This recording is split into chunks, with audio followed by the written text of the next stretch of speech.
An endemic endangered bird species on Hawaii Island was celebrated at a festival held at the Imiloa Astronomy Center this weekend.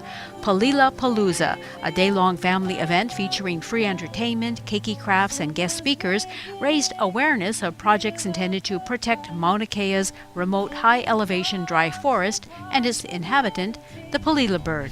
In my travels around this island talking with people, there's very few people who know what a Palila is. What our hopes are is to increase public awareness within the community for what is a Palila, what is the management, what are the threats to them, what is the management necessary to keep this unique piece of Hawaii present and not go extinct, and to build support and value for the management that we do. The front lawn of the center was adorned with various information booths, and it also is where we spoke to Robert Stevens, the project coordinator for the Mauna Kea Forest Restoration Project and one of the collaborators in organizing the event. We're restoring, we've got two areas specifically, Ka'ohe Restoration Area and Pu'umali Restoration Area.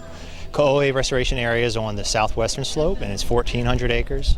Pu'umali Restoration Area is on the northern slope and it is 5,140 acres. And in addition to managing those two areas, you have everything above that fence that's going around Mauna Kea right now that's considered Palila critical habitat.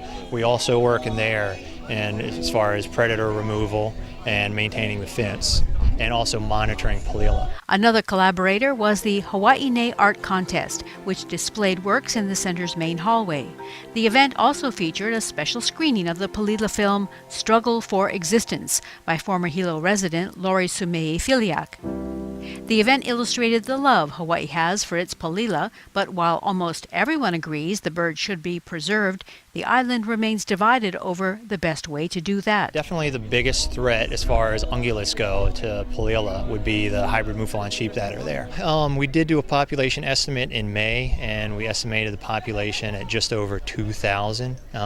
Quite a bit of animals had been removed prior to that, if you're looking at it relative to that estimate I gave you. The numbers have decreased dramatically, so that's a good step, but the challenge ahead is removing the remaining ones. What will far and away be the most difficult. Removing the last 10 to 20% of the population is the hardest part of doing that. The aerial shooting of goats and sheep has been very controversial.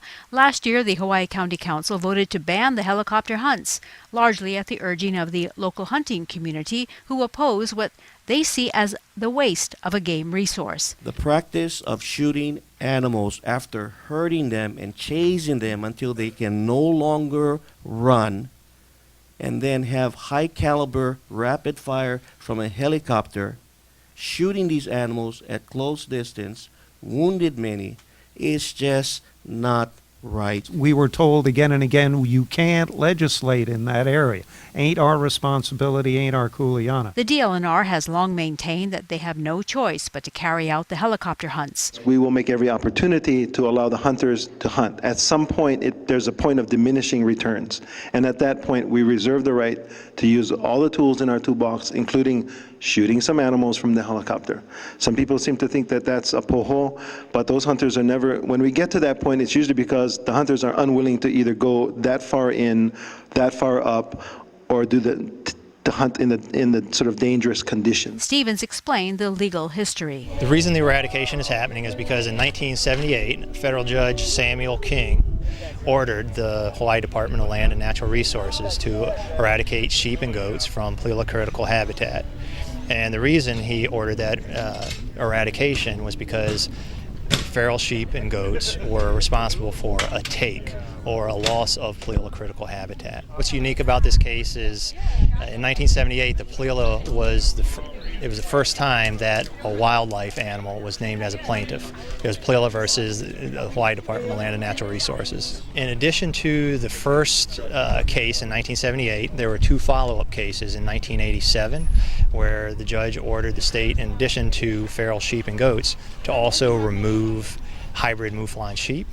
And then there was another case in 1998 where the judge reaffirmed that the state must take steps to eradicate sheep and goats and hybrid mouflon sheep from Palila critical habitat on Mauna Kea.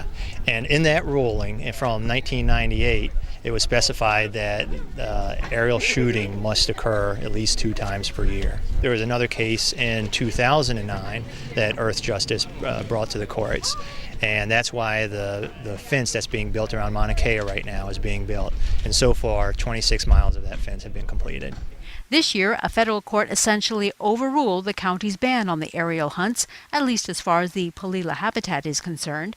But even with the DLNR efforts, the outlook is bleak for the little honey creeper. 10 out of the last 11 years, the Palila population has decreased. Last year 2012 was the first year that it went up. 2013, it's come back down again. And the population approximately right now is approximately 1,700 Palila. You know, even though it hasn't been nearly as successful as what the Nene has been, there's a couple encouraging things that are going on. One is of the 16 finch-billed honey creepers that were known in Hawaii, the main islands, it is the last of them that's remaining. So it's still around, so that's a positive. Another thing that's a positive is the management that the Department of Land and Natural Resources is doing right now. They've completed 26 miles of fence along the southern boundary of Mauna Kea to eliminate sheep and goat ingress into Palila critical habitat. And additionally, they're increasing the effort to remove the hybrid mouflon sheep from Mauna Kea. This year, they've removed close to 1,800 sheep just through the aerial shoot.